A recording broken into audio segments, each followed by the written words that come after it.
Today is about collaboration, and I'm going to talk to you about what I think is the most important collaboration you will ever get, and that is the collaboration between you and your mind. When you can collaborate with your mind and tell it what you want, you will get what you want.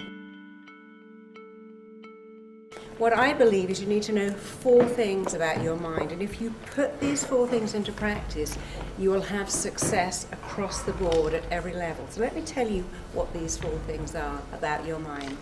Your mind does exactly, specifically, what it thinks you want it to do. It always does what it thinks is in your very best interest. If you haven't got what you want, but you've got behaviors you don't want, you are not collaborating properly with your mind. I'm going to change that for you. Secondly, your mind is hardwired to move you towards pleasure and away from pain, and that's wired into us from being tribes people. You survive on the planet by avoiding pain.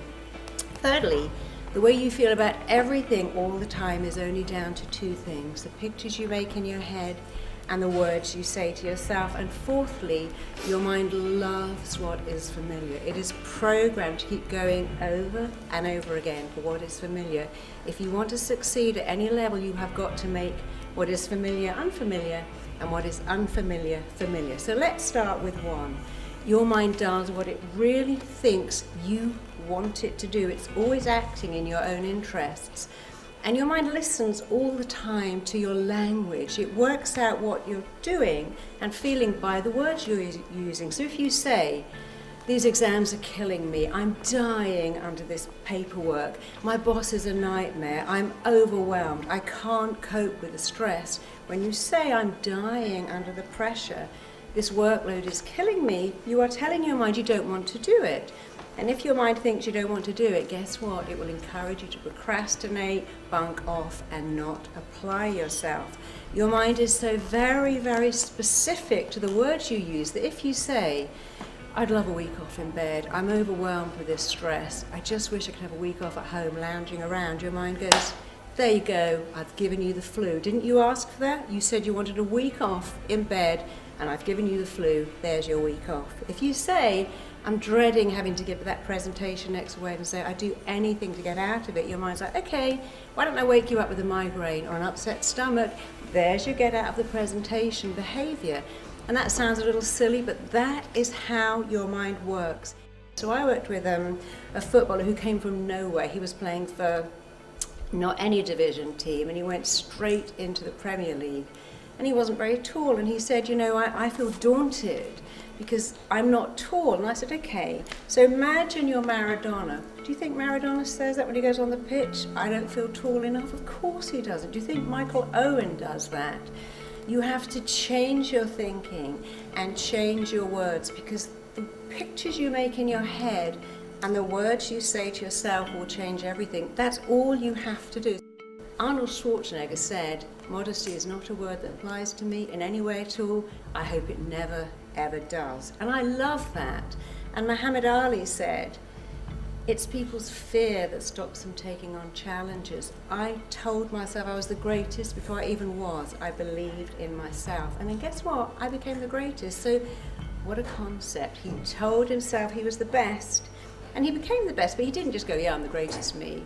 He trained, he worked out, he was disciplined, he believed he was the best. And I worked with the top of their game, top CEOs, top actors, top everything, top rock stars. They all have to tell themselves they are the best, because what's the opposite of that? "Oh, I'm just average, I'm not really good enough, I can't really do this, it's too hard, it requires too much commitment." I just showed you whatever you tell your mind it believes. So tell it better things. First you make your beliefs, and then your beliefs make you. And if you believe in yourself, other people will believe in you too.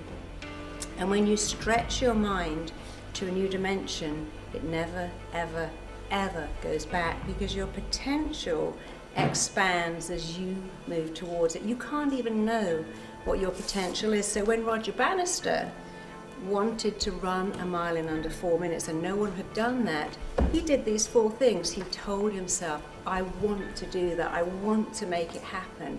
He linked massive pleasure to doing that. He saw constantly his body going through the tape at 239 seconds, and he made it familiar because he did run a mile in under 4 minutes. And that same year, 8 more people did it. The following year, 57 people did exactly the same thing. So he made what was unfamiliar familiar.